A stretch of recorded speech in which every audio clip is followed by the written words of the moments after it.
अस्सलाम वालेकुम फ्रीलांसर, कैसे हैं आप लोग। आज की इस वीडियो के अंदर हमने बात करनी है 7 लो कंपटीशन गिग्स की जो कि स्पेशली सर्च की गई हैं राइटर्स के लिए। इसका मतलब ये है कि अगर आपने नया नया फाइवर ज्वाइन किया है और आपको समझ नहीं आ रहा कि एज अ राइटर आप किस चीज़ों पे गिग बनाएं, तो मैंने आपको आज 7 कीवर्ड्स ऐसे देने हैं जिनके ऊपर आप अपनी 7 जो है वो कीवर्ड्स बना सकते हो। ठीक है, लेकिन अगर आप इस चैनल पर नए हो तो डेफिनेटली आपको इस चैनल को सब्सक्राइब कर लेना है, फ्रीलांसर को, जिसके ऊपर मैं फ्रीलांसिंग और ऑनलाइन अर्निंग से रिलेटेड वीडियोस बनाता हूँ। This is me Shahid Ali Bhatti and I am a freelancer writer और मैं एक टीचर भी हूँ। अगर आप मेरे से बात करना चाहते हो तो आपने सिंपली इस गूगल फॉर्म को फिल करना है और हमारा व्हाट्सएप की कम्युनिटी ज्वाइन कर लेंगे आप। अगर आप बिल्कुल नए हो फ्रीलांसिंग के और आपको नहीं पता कि फ्रीलांसिंग में क्या क्या चीज़ें होती हैं, तो आपको ये वाली वीडियो देखनी है कि हाउ टू स्टार्ट फ्रीलांसिंग, जिसके अंदर मैंने एक पूरा एक माइंड मैप बना के आपको दिया हुआ है। ठीक है, तो चलिए वीडियो को स्टार्ट करते हैं। 7 low competition Fiverr gigs for writers. इस वीडियो के अंदर हमने जिन चीज़ों की बात करनी है वो है कि बेसिकली हम पहले समझ लेंगे कि लो कंपटीशन का ट्रू मीनिंग क्या है। क्या बहुत ही ज़्यादा कम गिग्स हों वो लो कंपटीशन होता है, या बहुत ज़्यादा ऑर्डर्स आ रहे हों वो लो कंपटीशन होता है। तो हम उसका मतलब समझ लेंगे। उसके बाद हम ये देखेंगे कि why not to target the high competition gigs. मतलब मैंने एक अपने दोस्त को बोला कि हम लो कंपटीशन गिग्स बनाते हैं, तो उसने कहा कि why not target high competition gigs, क्योंकि अगर बहुत ज़्यादा हाई कंपटीशन वाली गिग्स बनाएंगे तो अगर एक दफ़ा भी रैंक होगी तो हमें तो बहुत ज़्यादा ऑर्डर्स आएंगे, और अगर लो कंपटीशन गिग में रैंक भी कर लिया तो इतने ज़्यादा ऑर्डर्स नहीं आएंगे। तो उस चीज़ का भी आंसर मैं आपको इस वीडियो के अंदर दूंगा। उसके बाद मैं आपको 7 लो कंपटीशन गिग्स दूंगा। बेसिकली वो कीवर्ड्स होंगे जिसके ऊपर आप गिग्स बना सकते हो, और हमारा अल्टीमेट टारगेट ये है कि आपको लो कंपटीशन फाइवर की आइडियाज़ मिल जाएँ to kick start your career as a writer. तो पहले देख लेते हैं कि लो कंपटीशन होता क्या है। बेसिकली लो कंपटीशन को, या किसी भी सर्विस के अंदर जो आपका चांस है कितना रैंक करने का या कितने ऑर्डर्स लेने का, उस चीज़ का अंदाज़ हम दो चीज़ों से लगाते हैं। एक है सर्च वॉल्यूम और दूसरा होता है जो अवेलेबल गिग्स कितनी है। अब जो लो कंपटीशन होता है इसका मतलब ये होता है कि जो बायर्स आ रहे हैं, जो सर्च कर रहे हैं, वो बहुत ज़्यादा हाई होने चाहिए, नंबर ऑफ़ जो पीपल है वो ज़्यादा लोग होने चाहिए, और जो अवेलेबल गिग्स हैं वो कम होनी चाहिए। किसी भी इंडस्ट्री के अंदर लो कंपटीशन का अंदाज़ा सिर्फ इस चीज़ से लगाया जा सकता है कि जो ख़रीदार हैं वो बहुत ज़्यादा हैं और मार्केट में दुकानें उसकी कम है। लेकिन अनफॉर्चुनेटली फाइवर के साथ मसला ये है कि वो हमें सर्च वॉल्यूम देता ही नहीं है, वो कॉन्फिडेंशियल रखता है। हमें सिर्फ और सिर्फ जो फाइवर से डाटा मिलता है वो मिलता है अवेलेबल गिग्स का। सर्च वॉल्यूम तो है ही नहीं हमारे पास, हम कैसे सर्च करेंगे। तो हम बेसिकली क्या करते हैं, जो अवेलेबल डाटा हमारे पास, जो अवेलेबल गिग्स फाइवर शो कर रहा होता है, हम उसी से रिवर्स इंजीनियरिंग करके हम ये अंदाज़ा लगा लेते हैं कि सर्च वॉल्यूम कितना हो सकता है, तो क्या हमें इस पे गिग्स बनानी चाहिए नहीं बनानी चाहिए। ठीक है, अगर अवेलेबल गिग्स जो हैं हम सर्च करते हैं कीवर्ड्स के ऊपर, और शुरू के अंदर उस 3-4 सेलर्स आते हैं। पहले के ऊपर 100 जो ऑर्डर प्लस उसने किए हुए हैं, दूसरी गिग्स ने 88 ऑर्डर्स किए हैं, तीसरी गिग ने 64 ऑर्डर्स कंप्लीट कर लिए हुए हैं। ठीक है, तो हम इस चीज़ से अंदाज़ा ये लगा सकते हैं कि जो सर्च वॉल्यूम है वो 250 प्लस होगा, यानी इन तीनों को कलेक्ट करके। बेशक जो बायर्स हैं वो 10 ही क्यों ना हो, लेकिन वो नंबर ऑफ़ ऑर्डर्स जो हैं वो 250 प्लस हैं।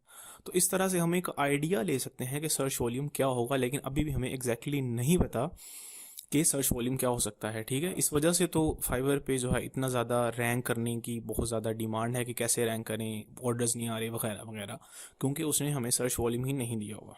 ठीक है, तो ये बात तो आपको समझ आ गई कि जो लो कंपटीशन होता है वो हम किस तरह निकाल सकते हैं, या कह लो कि हम किस तरह सर्च वॉल्यूम का अंदाज़ा लगा सकते हैं। ठीक है, रिवर्स इंजीनियरिंग के थ्रू। लेकिन जब हमने लो कंपटीशन फाइंड करने हैं तो हमने सर्च वॉल्यूम के बारे में परवाह बिल्कुल भी नहीं करनी।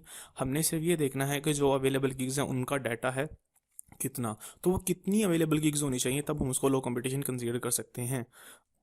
800 टू 1500 अवेलेबल गिग्स उस सर्विस पे होनी चाहिए। दूसरी शर्त यह है कि उसके ऊपर सबको तकरीबन ऑर्डर्स आने चाहिए, और थर्ड कंडीशन यह है कि तकरीबन फर्स्ट पेज के ऊपर कोई ना कोई न्यू सेलर्स लाजमी हों। तो ये 3 कंडीशंस की बेस पे हम ये अंदाज़ा लगा सकते हैं कि अगर अवेलेबल गिग्स इतनी हैं, ऑर्डर्स भी आए हुए हैं सबको और न्यू सेलर भी हैं फर्स्ट पेज पे, तो हम उसको उस कीवर्ड को कंसीडर कर लेंगे। ठीक है, आगे हम बात करते हैं कि why not target the high competition. उसकी रीज़न ये है कि आपको वो टारगेट क्यों नहीं करना, क्योंकि ये देखें जो अवेलेबल बायर्स हैं उन्होंने जो टारगेट किया हुआ होगा, तो वो मिसाल के तौर पर फर्स्ट गिग जो टॉप रेटेड सेलर आ जाता है उसने 1000 प्लस ऑर्डर्स किए होंगे, किसी ने 880 किए होंगे, किसी ने 640 किए होंगे, तो ऑलरेडी उनका एक ब्रांड इस्टेब्लिश हो चुका होता है। उनकी जो गिग है वो फाइवर कभी भी डी रैंक नहीं करता अनलेस अनटिल के बहुत इन्होंने हैंड किया। तो अगर आप इतने ज़्यादा सर्च वॉल्यूम के अंदर अपनी गिग बनाएंगे तो आप किसी कोने में लग जाएंगे। बिल्कुल ये देख सकते हैं आप, ये आप हैं, और इस कोने में से इस बायर का पहुंचना बहुत बहुत ज़्यादा मुश्किल है, क्योंकि जो फाइवर का एल्गोरिदम है वो आपको फर्स्ट पेज पे रैंक ही नहीं करेगा कि आप इन बायर्स को शो हो सको। लेकिन अगर आपने कोई ट्रिक वगैरह लगा के बाय हुक और बाय क्रुक आप फर्स्ट पेज पे रैंक भी कर गए हैं, तो आपका जो कंपटीशन होगा वो होगा ऐसे बंदों के साथ जिन्होंने 1800 और 600 प्लस ऑर्डर्स किए होंगे। तो वहाँ जब आप एज अ न्यू सेलर जाएंगे तो मुझे नहीं लगता कि आपको जो बायर है वो कंसीडर करेगा, वो डेफिनेटली इनको कंसीडर करेगा जिनका ऑलरेडी ब्रांड इस्टेब्लिश है। जब आपके पास ऑर्डर्स आना शुरू हो जाएं लो कंपटीशन गिग को करके, उसके बाद आप ग्रेजुअली वो गिग्स जो आपकी नहीं चली तो आप हाई कंपटीशन की तरफ जा सकते हैं। ठीक है, पहला कीवर्ड जो अब दिखाने वाला हूँ वो दिखाने वाला हूँ कि एटसी डिस्क्रिप्शन। एटसी डिस्क्रिप्शन के ऊपर सिर्फ 516 सर्विसेज अवेलेबल हैं। ये पहला लो कंपटीशन गिग है जिसके ऊपर आप एज अ राइटर अपनी गिग बना सकते हो। दूसरा जो कीवर्ड है वो है पॉडकास्ट ट्रांसक्रिप्शन पॉड, ये इस कीवर्ड को टारगेट कर सकते हो और इस पर गिग बना सकते हो। तीसरा कीवर्ड है job description. Basically job description क्या होती है, जब भी किसी कंपनी को या किसी एजेंसी को, किसी सॉफ्टवेयर हाउस को कोई बंदा हायर करना होता है तो वो अपनी ऐड लगाता है कि हमें ये रिक्वायरमेंट्स चाहिए। अब मोस्टली जो पाकिस्तान के फेसबुक ग्रुप्स के अंदर देखा जाता है वो हायर करने के लिए बहुत ही बुरी जॉब डिस्क्रिप्शन होती है।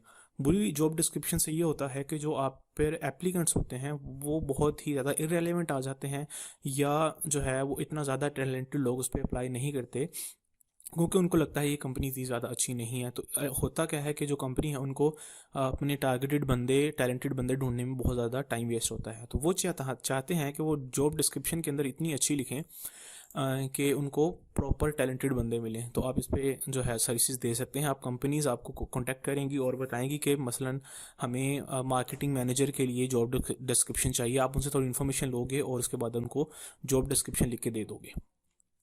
तीसरा जो है वो है ईमेल कॉपी राइटिंग। तो अगर आपको नहीं पता है कि ईमेल कॉपी राइटिंग क्या होती है, आप इसको डेफिनेटली यूट्यूब पे सर्च करके सीख सकते हैं और एज अ न्यू राइटर इस पर आप गिग बना सकते हैं। तीसरा जो है वो है cold email. Cold email basically होता है जब कंपनियों को बंदा नहीं चाहिए होता लेकिन आप उन सबको ईमेल करते हो कि आप हमारी ये वाली प्रोडक्ट परचेज कर लें। वो सर्च नहीं कर रहे लेकिन आप जो है उनको ईमेल करते होते हो। आप बेसिकली इस तरह की ईमेल एक लिस्ट जो है वो निकालते हो और उसके बाद उनको कोल्ड ईमेल सेंड करते हो।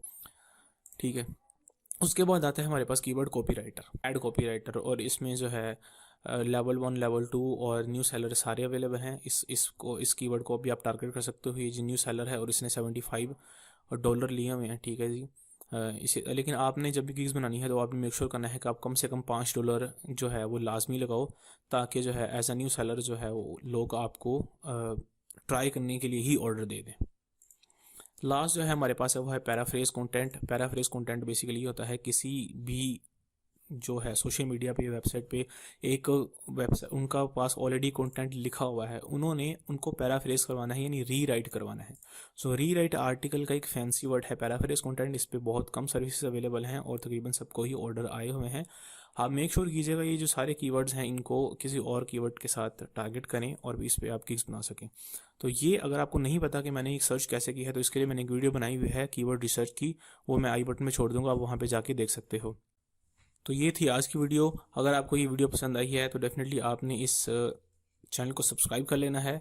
फ्रीलांसर तीनों सोशल मीडिया पे हैंडल्स हैं, आप इसको भी फॉलो कर सकते हैं। और अगर आपने मेरे साथ व्हाट्सएप पे ज्वाइन करना है तो डिस्क्रिप्शन के अंदर एक गूगल फॉर्म का लिंक होगा, उसको आप फिल करके मेरे साथ कर सकते हो। मिलते हैं अगली वीडियो के अंदर, तब तक के लिए कीप लर्निंग, स्टे कनेक्टेड।